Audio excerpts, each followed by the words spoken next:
Stay tuned for the planet Earth's most relevant newscast.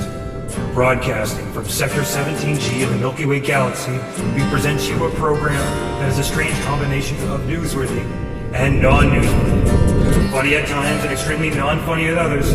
Ladies and gentlemen, Earthlings and Lunars, we present to you Valemount Live.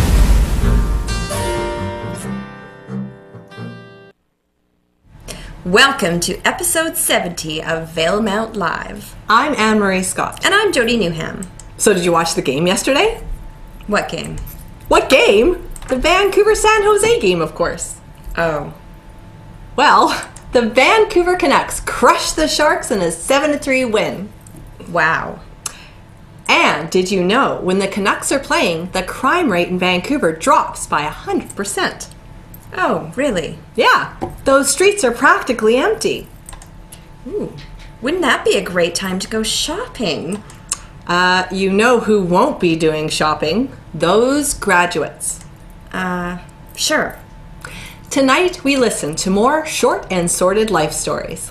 We'll also catch up with Charles Jones. And he keeps coming back. We also have a piece on the Butterfly Man. Butterfly Man? Are we making stuff up again because nothing happened in town? When do we ever do that? At least we have Zach, who gives us some real news every week. You call flying teabag rockets real news? Oh, don't tell me you weren't impressed. Anyway, let's continue on with the show. Here's Andrew McCracken interviewing two more graduates. Going to engineering at Thompson River University. They've got a transfer program there where you take your first year, you get to dabble in basically every kind of engineering there is. And from there you transfer out to a larger school and you specialize. And I'm hoping to specialize in civil engineering, which is construction of bridges, construction of skyscrapers, those kind of things. How'd you get interested in engineering? I've got a cousin who does engineering. And for one, I like math, and for two, I've always liked building things. Just putting the two of them together works. What are you going to miss most about Valemount? The biking trails and the outdoors. I'm not super happy about going to the city and having to deal with a lot of people and not being able to ride anywhere I want. And I'm going to miss hiking in the mountains too, because in Kamloops, there isn't any impressive mountains. At least to me. For most of my life, these are pretty much the main things I've been doing is hiking, biking, photography, and basketball. Photography, as you can see, I've taken a wide range of different photos of people, plants, insects.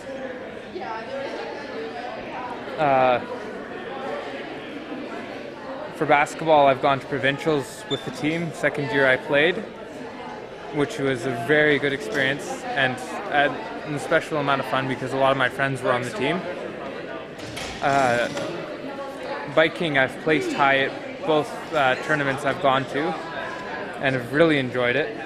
The other side is basically my continuance going into university and taking my engineering program. It shows some photos of some structures that I really admire, some really intricate bridge work, and some incredible tower work where they're not straight up and down as you'd regularly think they would be. That's David Lurch and I made some wine together, and we needed a label for one of them. We weren't going to settle for half-assed done labels, so I spent a week making this one, drawing the little kiwi, uploading it into Photoshop to get the titles, and the background photo is a photo that I took when I biked down to Kambasket Lake with David Lurch for a day. What are you doing after high school? I'm going to Victoria to go to Camosun College for an Associates of Biology degree. Okay, what is that? It's basically just a 2-year program, and it's not too expensive, so if I decide not to go into biology, I can always just change my mind and stuff. So. Why, what's the interest in biology? Well, the idea right now is just like a hope, sort of, is to become a rural doctor, but it's just like an idea, and I know it might not happen or anything, so yeah. Some humility there. That's good. Humble doctor, that'd be weird. That'd be good, I think. Cool. Wow, that's exciting. And so school starts in September. biggest fear about going to university? Pardon? What's your biggest fear about going to university? Oh, well, it's a college, so I think it's mostly just going to be the school size and all the homework and teachers not caring about you and stuff like that. Do you feel that in Valemount teachers care about you? Some of them. Yes. All right. And tell me about some of the stuff you've been involved in. Well, I have coached soccer with Dan Lawless for 4 years. I helped coach the elementary school basketball team for 2 years, while also playing on the senior high school team for my whole high school career. This is my most recent trip to Germany with my mom and my sister. Yeah, we walked a couple days on the Westweg Trail, and I went to Encounters last year for medicine and health. Yeah, that's Great. What are you going to miss most about Valemount? I'll probably actually miss most is knowing everyone. I kind of like it. How about knowing everything? Do you miss that? Knowing everything? No, probably not. Wow, that was so depressing. Not as depressing as what's next. What's that? Charles Jones. Oh.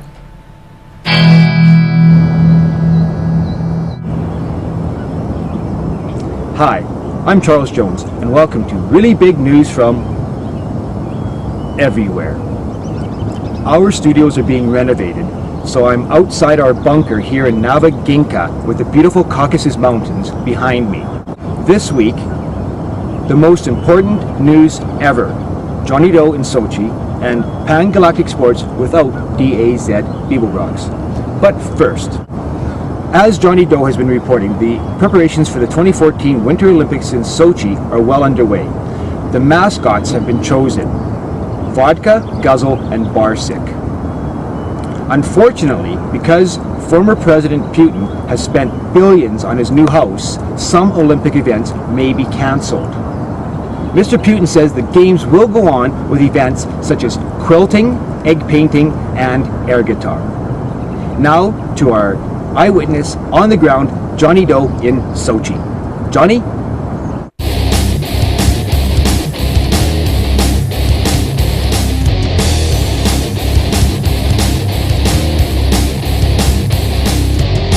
The playmate and I went to a Power of Metal concert.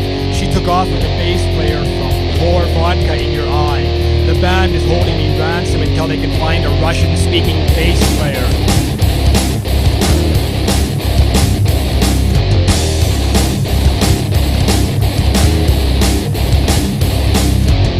Sabaton leads the pack of low-down, dirty metal bands such as Scorpions, Iron Maiden, and Entomb.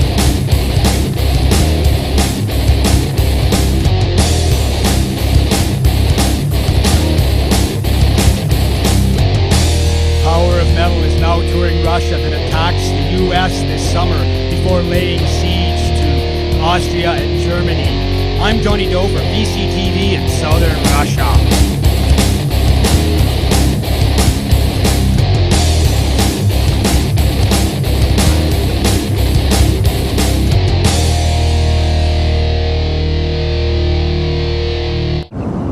Thanks, Johnny. In related news, the most important information for mankind ever has been found in eastern Russia. A 2,500-year-old mummy with tattoos on her hands, arms, and shoulders has been unearthed. The tattoos depict stags, vultures, dragons, and flames. The local Indians say it's too early to reveal the secrets coded in these tattoos. So I guess we'll just have to wait to find out what BFF, FTW, and MOM mean. Well, that's all the really big news for this week, but stay tuned for Pan-Galactic Sports without DAZ Beeblebrox.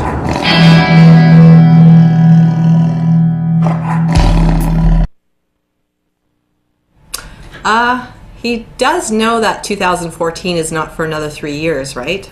The world ends on May 21st anyways. Isn't that in like 2 days? Yeah. There's going to be a tremendous earthquake at about 6 p.m. that will rock the earth. So what happens if you're on a plane when it happens? I don't know. I never thought about that. Anyways, here's the Butterfly Man. I wonder if he knows his world will end in 2 days.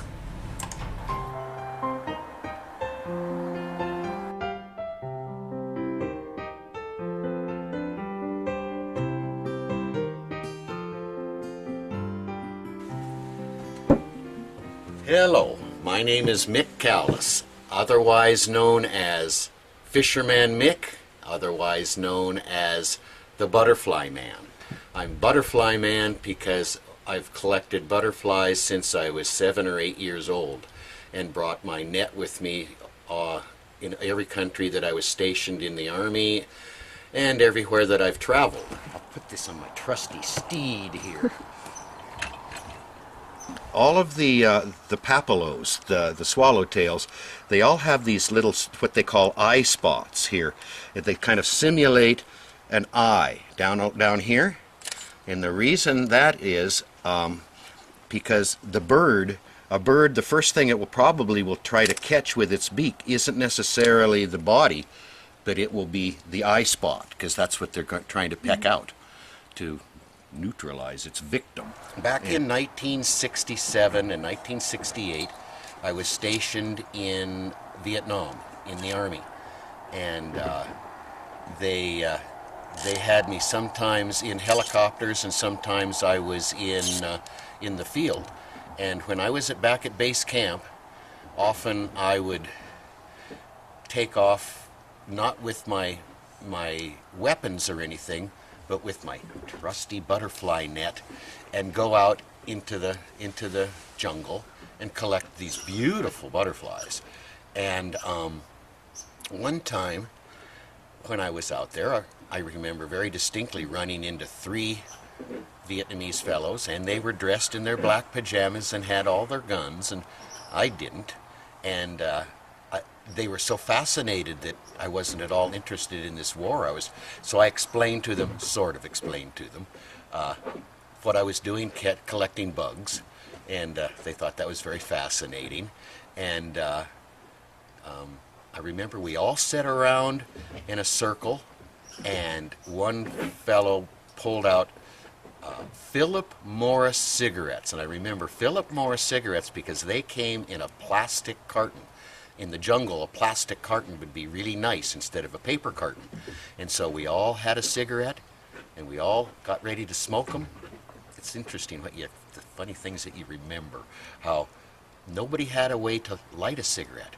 And so we all put them back in the package, and then they left, I remember it. So anyway, I went back to the base camp, and I told all of my friends about running into the VC and how we talked about butterflies, and they thought I was nuts. And this little story got around to the captain, and he didn't throw me in the brig or anything, but I was confined to base. I wasn't allowed to do that anymore.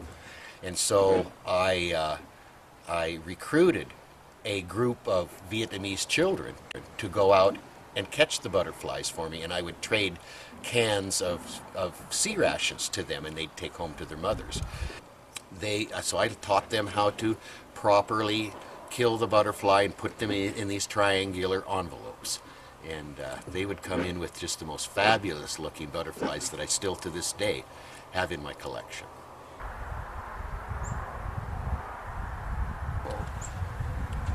You asked me what my favorite butterflies are. I really like the kind that mimic something. This butterfly is from India, and it's called a dead leaf butterfly. And in fact, it's been mounted upside down, so you can see this butterfly even has the vein of a dead leaf. It even has mold spots. It isn't mold, it just simulates it. Here's my butterfly net. This is ancient. It is so old. It has caught so many butterflies, and it has a hole in it because I caught a bat with it one time that made it into the house. and but it has survived many and many encounters and caught many butterflies. So when you see a butterfly going by, you would catch it and go over like that. Now you have the butterfly in this bag, and then you can put a jar in there and have him in the jar. Or the butterfly is in here and you go like this, and here the butterfly's in here and he has wings, will be upright in there. And then you just quickly go boink, and you pinch them in the thorax. There's a head, thorax, and abdomen with all caterpillars, with all adult butterflies, moths, all of those. And so you pinch them in the thorax, and instantly they have gone to butterfly heaven, and with no pain. And I had to teach that to these little children, because they would pinch them in the abdomen and it would just go gush, but that's not the way to do it.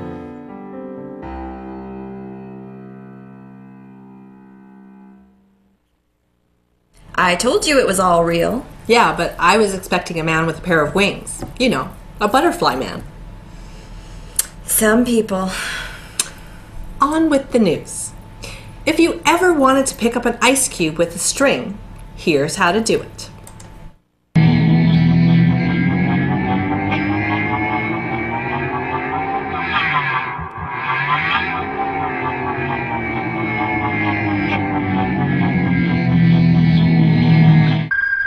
Today on Sciencey Stuff, we are going to be picking up an ice cube with a piece of string.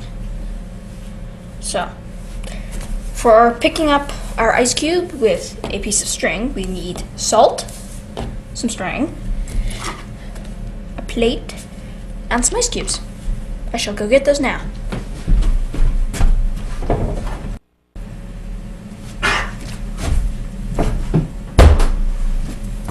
Okay, we have our ice cubes. Slightly melting. That's okay. Okay, this one's too melty.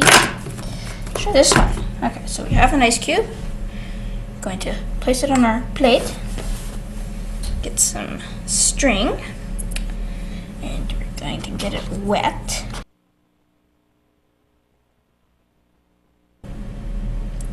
And we place it on our ice cube. And we get some of our salt. And we just put some salt on top of our ice cube. And we wait about a minute. Okay, about 1.5 minutes. Oh, it's stuck to the plate. There we go. And we have successfully picked up an ice cube with a piece of string. The reason we can pick up our ice cube with a piece of string is it's an endothermic reaction, meaning that the salt takes heat from its surroundings, and it like the string, the salt will take the heat from the string of the wet string. That's because we wetted it. So now the string is wet, so when it's wet, it loses heat and then it starts to freeze. So when the string starts to freeze, because there's water in it, it'll stick to the ice cube. And that is why we can pick up our ice cube with a piece of string. Stay tuned next week when I'm going to make a tasty science treat. How does he come up with these things? I honestly have no idea. Well, if you don't want to play with ice cubes and string, the high school rodeo is coming to town on the 28th. And on the same day, the annual Electronics Roundup is happening at the village parking lot between 10 a.m. and 3 p.m. Good night, Valemount, and there will be no show next week on account of the world being an apocalyptic wasteland roamed only by Mel Gibson impersonators. Here we go again. Good night. Good night.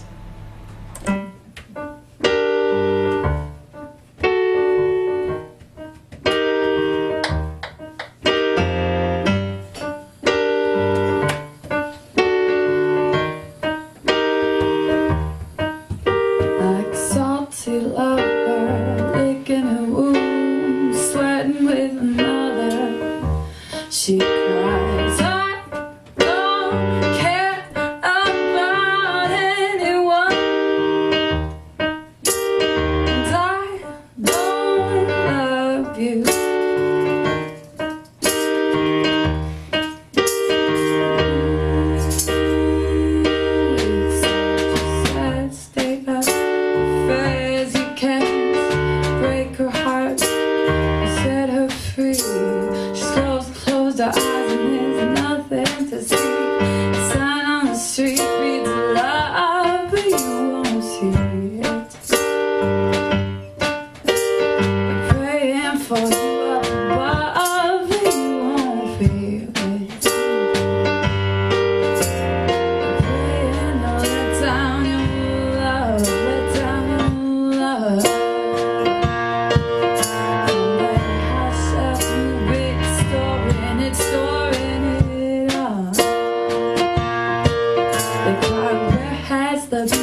my time, 'cause it's easier to find trash can romance, taking up my time, 'cause it's easier to find wild hearts.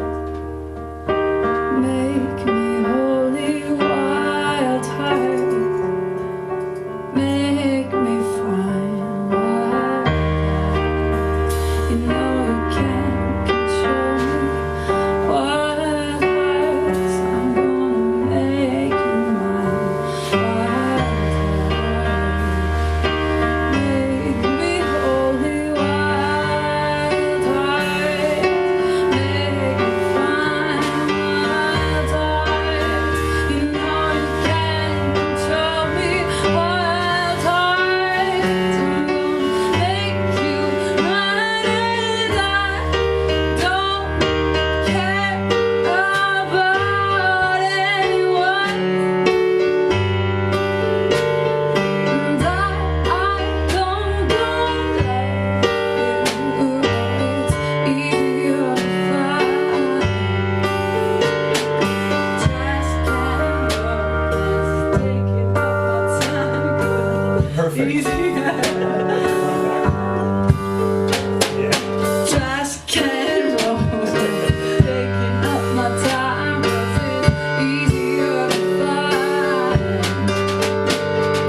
Trash can romance, taking up my time, 'cause it's easier to find.